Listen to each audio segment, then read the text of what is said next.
Bismillahirrahmanirrahim. Assalamualaikum warahmatullahi wabarakatuh. Innal hamdalillah nahmaduhu wa nasta'inuhu wa nastaghfiruh wa na'udzu billahi min shururi anfusina wa min sayyiati a'malina. May yahdihillahu fala mudilla lahu wa man yudlil fala hadiya lahu. Wa asyhadu an la ilaha illallah wahdahu la syarika lahu. وأشهد أن محمدًا عبده ورسوله لا نبي بعد وبعد. Para hadirin jamaah Masjid Al-Irsyad Surabaya yang saya muliakan, kita masuk pada pembahasan at-targhib, anjuran fi ittiba'i sunnah, anjuran untuk mengikuti as-sunnah atau petunjuk Rasulullah sallallahu alaihi wasallam.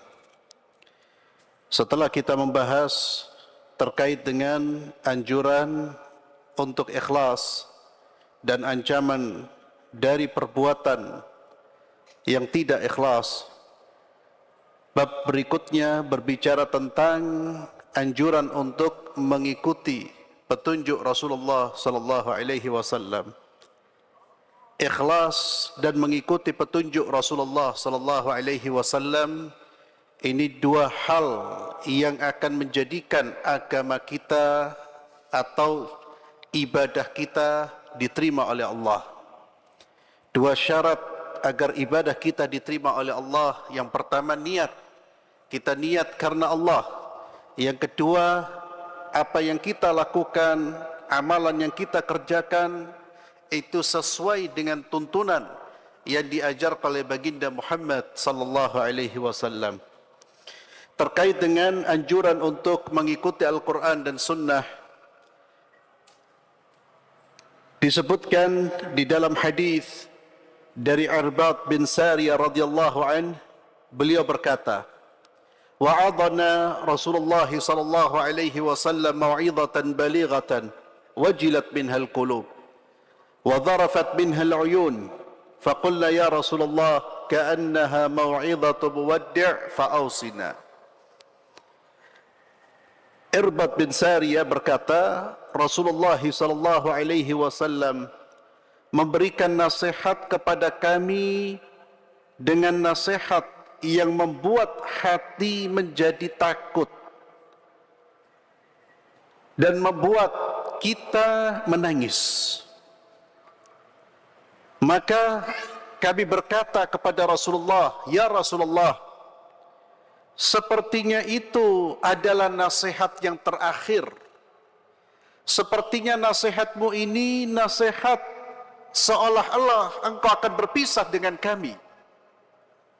Fa'ausina, maka tambahkan nasihat itu kepada kami. Beri kami wasiat ya Rasulullah. Maka Nabi kita Muhammad sallallahu alaihi wasallam, beliau berwasiat.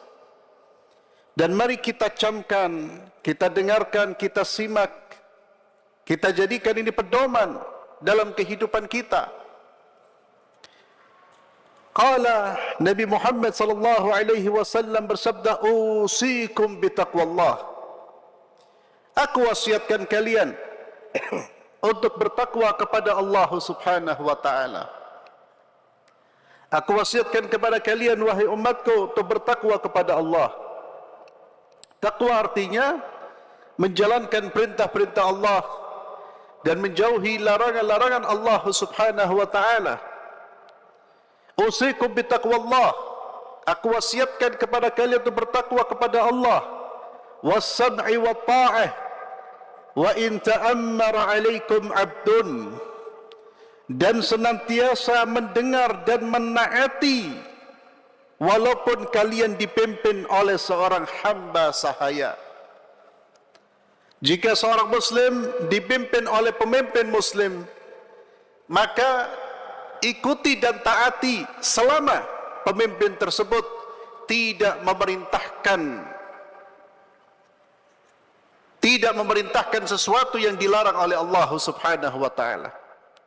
Selama pemimpin tersebut tidak memerintahkan sesuatu yang dilarang oleh Allah, ikuti dan taati walaupun yang memimpin kalian adalah seorang budak. Kenapa Nabi SAW berwasiat seperti ini? Karena ketika pemimpin dan rakyat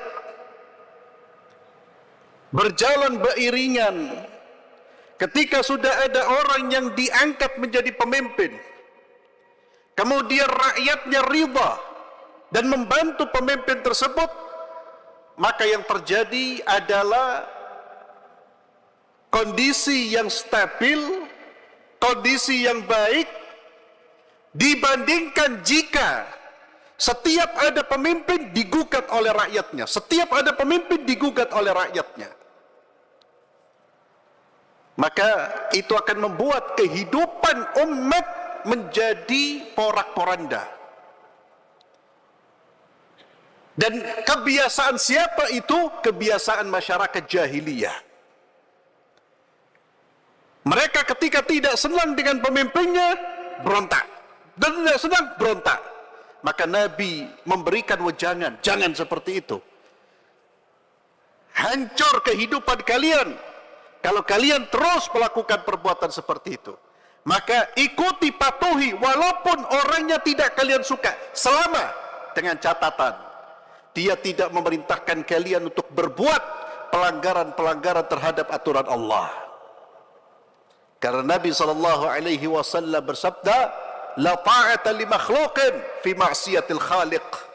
Tidak ada ketaatan kepada siapapun ketika makhluk tersebut memerintahkan untuk bermaksiat kepada Khalik, bermaksiat kepada pencipta, bermaksiat kepada Allah. Maka ikhwani fillah azallahu wa iyyakum, pesan Nabi yang kedua, was-sam'i wa ta'ah. Dengarkan, patuhi. Jangan karena dia bukan dari golongan saya, jangan karena dia bukan dari ras saya, jangan karena dia bukan dari ini dan itu diturunkanlah. Satu kondisi Anda tidak perlu patuh ketika dia memerintahkan Anda untuk melanggar aturan Allah. Kondisi itu baru kita katakan tidak, dan itu pun tidak perlu melakukan pemberontakan. Kekacauan masyarakat jahiliyah disebabkan karena mereka tidak pernah puas dengan pemimpinnya. Ma'asyiral muslimin, kemudian Nabi sallallahu bersabda, wa innahu man ya'ish minkum, sesungguhnya orang yang hidup di antara kalian setelah aku wafat, siapa yang masih hidup di antara kalian, fasayara ikhtilafan katsira, maka dia akan melihat banyak perselisihan. Sadaqar Rasul sallallahu alaihi wasallam. Nabi SAW telah menyampaikan kondisi umatnya sepeninggal beliau akan muncul ikhtilaf, akan muncul perselisihan. Fa innahu man ya'ish minkum fasayara ikhtilafan katsira. Bahkan perselisihan yang banyak. Dari mana Nabi SAW tahu? Dari Allah Azza wa Jalla. Fasayara ikhtilafan katsira. Sepeninggalnya Rasulullah sallallahu alaihi wasallam mulai terjadi perselisihan, tapi segera reda. Muncul perselisihan, muncul solusi. Kondisi masih stabil, umat Islam terus bersatu sampai meninggalnya Umar bin Khattab radhiyallahu anhu. Meninggalnya Umar bin Khattab itulah pintu fitnah perselisihan terbuka. Berbagai macam perselisihan di antara umat Islam, bahkan perselisihan yang berujung pembunuhan, pembantaian, peperangan hingga hari ini.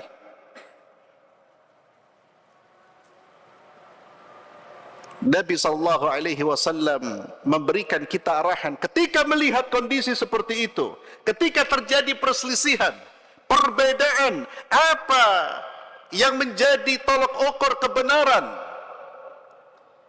apa yang harus kita pedomi, pedoman apa yang bisa pedoman apa yang mengarahkan kepada kita. Kata Nabi sallallahu alaihi wasallam, fa'alaikum bisunnati wa sunnatil khulafa ar-rasyidin al-mahdiyyin. ketika kalian melihat berbagai macam perselisihan, fa'alaikum bisunnati, maka hendaknya kalian berpegang teguh dengan ajaranku. Sunnah di sini adalah jalan. Berpegang teguh dengan jalanku. Dan jalan para sahabat-sahabatku yang menggantikanku memimpin umat Islam, yaitu mereka khulafa ar-rasyidin, yang diberi petunjuk oleh Allah. Berpeganglah dengan ajaranku dan ajaran mereka. Bahkan Nabi SAW menekankan untuk berpegang teguh dengan ajaran mereka, dengan ajaran Rasulullah, dan mereka addu 'alaiha bin nawajid, gigitlah dengan gigi geraham kalian. Kemudian beliau sallallahu alaihi wasallam mengingatkan, wa iyyakum wa muhdatsatil umur, wa iyyakum wa muhdatsatil umur. Kata Nabi SAW, jauhilah ajaran-ajaran agama yang dibuat-buat. Di zaman Nabi tidak ada orang yang berani menciptakan ajaran yang tidak diajarkan oleh beliau. Namun Nabi menjelaskan, nanti akan muncul orang-orang yang menciptakan ajaran-ajaran yang tidak pernah aku ajarkan. Kata Nabi, iyyakum, jauhilah, wa muhdatsatil umur, fa inna kulla bid'atin dalalah, karena setiap ajaran yang dibuat-buat adalah bid'ah yang sesat. Setiap bid'ah itu adalah sesat. Tentunya bid'ah dalam urusan agama. Ma'asyiral muslimin, hadis ini diriwayatkan oleh Imam Abi Dawud, Imam At-Tirmidzi, Imam Ibnu Majah, Ibnu Hibban, dan Imam At-Tirmidzi mengatakan hadis hasanun sahih. Ma'asyiral muslimin rahimani wa rahimakumullah, ini salah satu hadis yang dicantumkan oleh Imam An-Nawawi rahimahullah di dalam kitabnya Al-Arba'in An-Nawawiyah. Imam Nawawi, salah seorang tokoh dalam mazhab Syafi'i, menulis kitab kumpulan 40 hadis. Beliau mengumpulkan 40 hadis, hadis-hadis yang menjadi pedoman, pijakan, dan termasuk prinsip-prinsip dalam kita beragama. Dan kitab ini masyhur, dikaji di mana-mana. Salah satu hadis yang beliau cantumkan di dalam kitab tersebut adalah hadis Irbad bin Sariyah. Karena hadis ini memberikan kepada kita pedoman beragama, bahkan pedoman dan rujukan ketika kita melihat perselisihan. Ma'asyiral muslimin, banyak perselisihan di kalangan umat Islam. Perbedaan pendapat. Ada yang mengatakan ini sunnah, ini tidak sunnah. Ini boleh, ini tidak boleh. Bagaimana kita, atau siapa yang kita ikuti? Yang kita ikuti mana yang sesuai dengan ajaran Rasulullah dan para sahabatnya.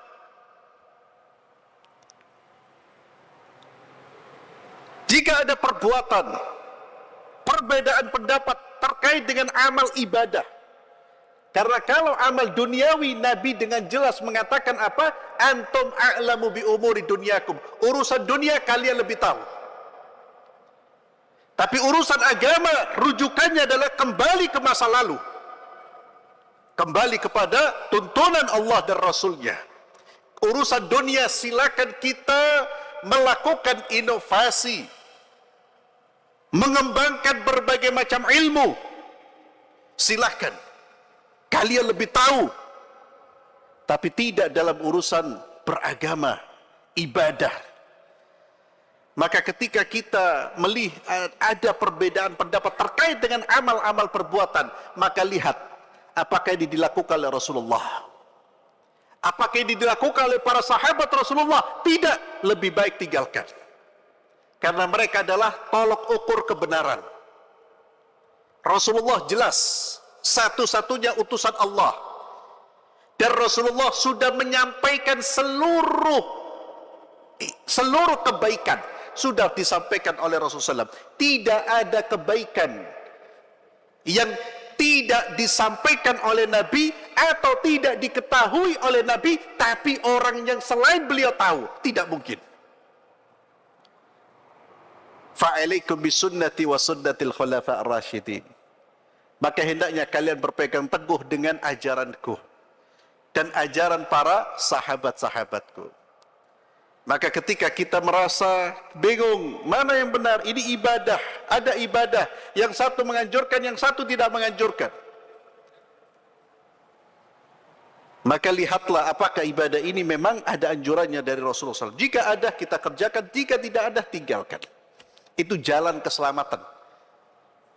Dan jalan keselamatan adalah dengan mengikuti baginda Muhammad SAW. Ya. Jangan mendahului beliau, jangan menyimpang dari jalan beliau. Ngikut saja, Pak. Ittiba itu ikut. Ikut. Kalau kita mendahului, itu namanya bukan ittiba. Atau menyamai, itu namanya bukan ittiba. Ma'asyiral muslimin, kemudian Nabi SAW memberikan peringatan. Wa iyyakum wa muhdatsatil umur. Kata beliau sallallahu alaihi wasallam, jauhilah perkara-perkara baru dalam agama, karena itu yang disebut dengan bid'ah, dan bid'ah itu adalah sesat. Ini hadis Nabi, diriwayatkan oleh para imam di dalam kitab-kitab hadis. Maka jauhilah perbuatan bid'ah. Namun ma'asyiral muslimin, jangan bermudah-mudahan dalam membid'ahkan satu amalan. Siapa yang berhak mengatakan ini bid'ah, ini bukan bid'ah? Imam, ulama yang mumpuni ilmunya, ulama yang menguasai Al-Quran dan hadis. Karena perkara bid'ah itu perkara yang tidak berdasarkan Quran dan hadis, atau ijma' atau bahkan qiyas. Yang tahu tentang Quran, hadis, ijma', qiyas, itu para ulama yang mendalam ilmunya. Jadi jangan semangat mengikuti sunnah, semangat memberantas bid'ah, tapi tanpa ilmu, hanya bodoh semangat, akhirnya perkara bukan bid'ah dianggap bid'ah. Membid'ahkan amalan itu berbahaya, sama berbahayanya dengan membuat amalan baru yang tidak ada tuntunannya. Dua-duanya berbahaya. Membuat amalan baru yang tidak ada tuntunannya, melanggar aturan Nabi, atau membid'ahkan amalan yang sebetulnya tidak bid'ah, itu juga berbahaya. Maka hati-hati. Ketika kita mengatakan ini bid'ah, dilihat siapa yang mengatakan bid'ah ini. Difahami apa alasan mengatakan bid'ah ini. Terkadang amalan tersebut tidak secara spesifik dilakukan oleh Nabi, tapi ada tuntunan qauliyah, perkataan. Perkataan. Nabi SAW menganjurkan untuk mengajarkan ilmu. Nabi SAW berceramah, menyampaikan ilmu. Namun Nabi SAW tidak pernah mengkhususkan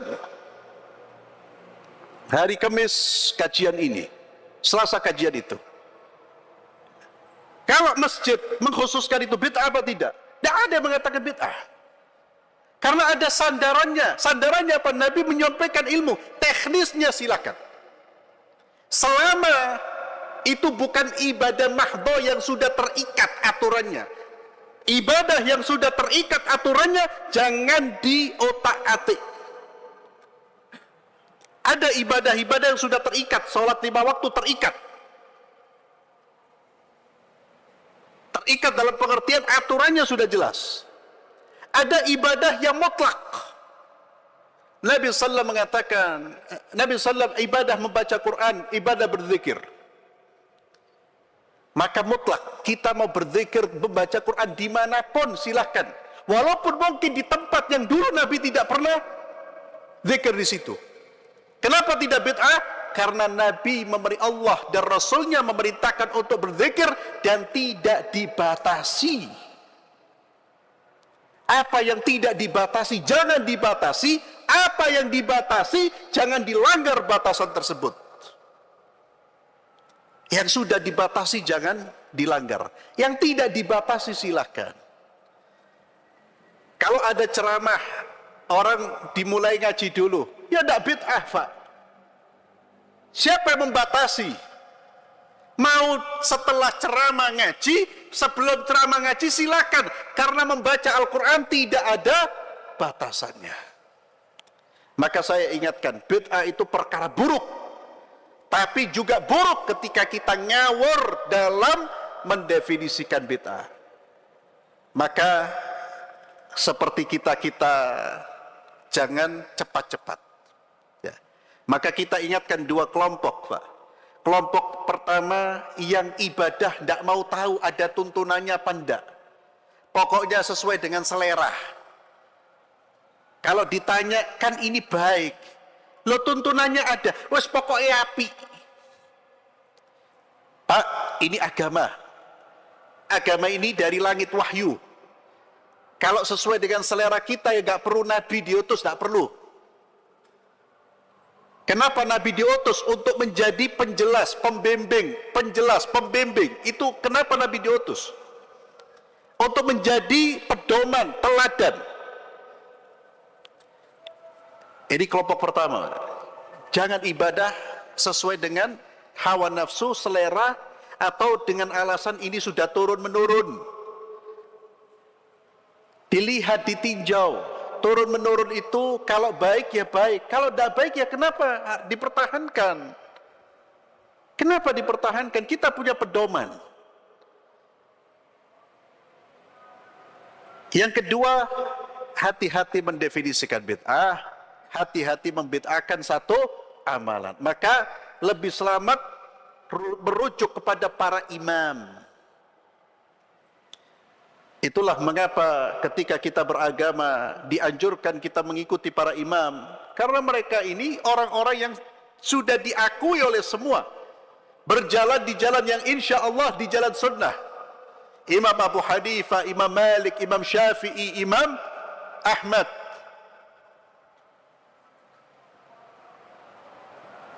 Kalau tidak bisa dan kita tidak mungkin langsung kembali kepada Nabi SAW. Kecuali melalui ulama. Lah ulama yang bisa memahamkan kita, memahamkan hadis, ulama-ulama yang harus punya otoritas. Siapa mereka? Imam-imam mujtahid yang sudah diakui keilmuannya. Jadi jangan antum baru belajar, saya tidak mau pakai imam madhab. Saya mau langsung, saya ini langsung dari Nabi. Loh, yang tidak mau pakai madhab, yang tidak mau kembali merujuk kepada madhab, yang merujuk kepada pendapat syekhnya. Apa bedanya?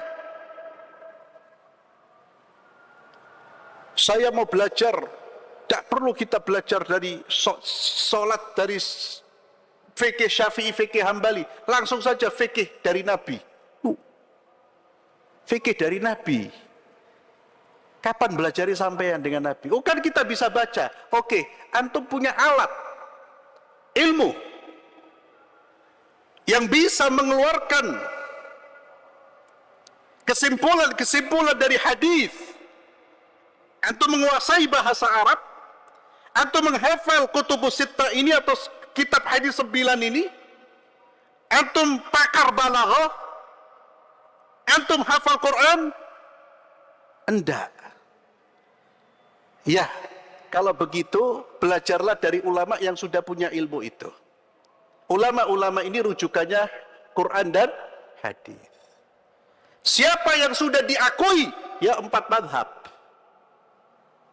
Memang ma'asyiral muslimin, imam tidak hanya 4. Ada Al-Auza'i, ada Imam Al-Laits, gurunya Imam Syafi'i.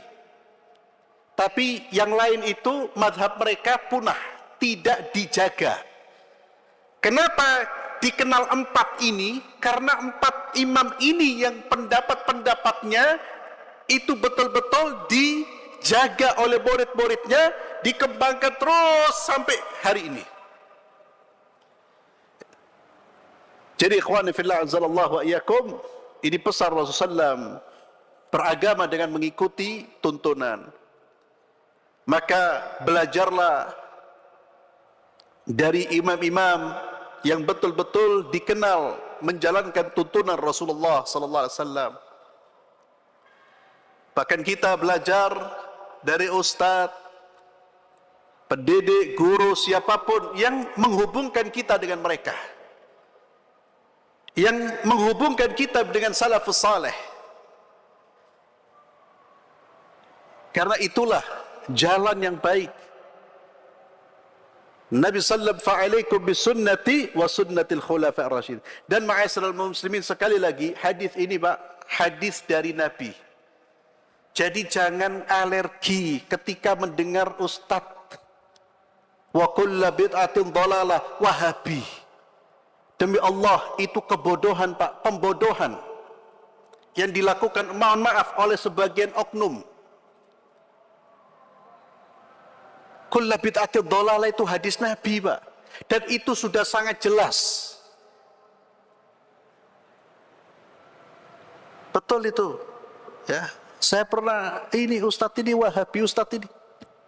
Saya bilang, saya nyampaikan hadis Pak. Kalau ada kata-kata saya yang salah, menyimpang, sampean sampaikan. Ya. Saya tidak menyalahkan orang-orang awam ini, karena mereka diprovokasi. Tidak diberi pemahaman, tapi hanya diberi kebencian. Kalau gitu, wahabi. Kalau gini, ini. Itu mohon maaf, itu bukan ulama, itu provokator. Ulama da'i itu memberi ilmu, bukan ditanamkan doktrin-doktrin untuk mengagungkan dirinya dan membenci yang lain. Tapi beda kalau ditanamkan ilmu. Orang ini bisa mengerti. Mohon maaf, itulah salah satu kelemahan. Pokoknya kalau tidak gini, itu sudah sampaikan. Dan tidak perlu disembunyikan. Ini hadis yang sering kali oleh sebagian orang paling ditakuti. Ya. Kalau ada ustadz ngomong gini, padahal itu di dalam kitab-kitab hadis. Namun tentunya kita seperti yang kita ingatkan, perkara bid'ah ini juga harus ditempatkan di tempat yang tepat. Diterjemahkan secara proporsional. Tidak boleh sembarangan mendefinisikan bid'ah. Maka harus kembali kepada para ulama-ulama yang punya otoritas, diakui keilmuannya. Kemudian hadis yang kedua, ikhwani fillah, dari Abu Shuraih Al-Khuzai radhiyallahu anhu, dia berkata, Rasulullah sallallahu alaihi wasallam menemui kami dan bersabda, "Abshiru, alaysa tashhaduna an la ilaha illallah wa anni Rasulullah?" Qalu bala. Qala inna hadzal Qur'ana sababun wa tarfuhu biyadillah wa tarfuhu biaydikum fatamassaku bihi fa innakum lan tadillu wa lan tahliku ba'dahu abada. Hadis diriwayatkan oleh Imam At-Tabrani dalam Al-Mu'jam Al-Kabir dengan sanad yang baik. Nabi SAW pernah bersabda, "Abshiru, berbahagialah." Berbahagialah, kata Nabi. Bukankah kalian mengucapkan syahadat an la ilaha illallah wa anni Rasulullah? Para sahabat menjawab, "Bala." Iya ya Rasulullah, benar ya Rasulullah, kami telah mengucapkan syahadat. Kemudian Nabi SAW bersabda, "Inna hadzal Qur'an." Sesungguhnya Al-Quran ini, inna hadzal Qur'ana sababun. Sesungguhnya Al-Quran ini adalah sebab. Wa tarfuhu biyadillah. Ujungnya di tangan Allah. Wa tarfuhu biaidikum. Dan ujung yang lain di tangan kalian. Fatamassaku bih. Berpegang teguhlah kepada Al-Quran. Al-Quran itu tali Allah yang menghubungkan kalian dengan Allah. berpegang teguhlah dengan Al-Quran. Fa innakum lan tadillu, sebab kalian tidak akan tersesat, walan tahliku, dan tidak akan binasa ba'dahu abada, selama-lamanya. Kalau kita umat Islam betul-betul mempelajari Al-Quran, membaca Al-Quran, mempelajari Al-Quran dan mengamalkan Al-Quran, maka kita akan jauh dari kesesatan. Bahkan akan terminimalisir perselisihan. Kenapa perselisihan terjadi? Karena kita tidak semuanya mau merujuk kepada Al-Quran dan hadis. Wallahu a'lam bissawab. InsyaAllah kita lanjutkan bacaan kitab Sahih Targhib wa Tarhib insyaAllah pada pekan berikutnya. Kita tutup majlis ini dengan doa kafaratul majlis. Subhanakallahumma bihamdik, asyhadu an la ilaha illa anta astaghfiruka wa atubu ilaik. Assalamualaikum warahmatullahi wabarakatuh.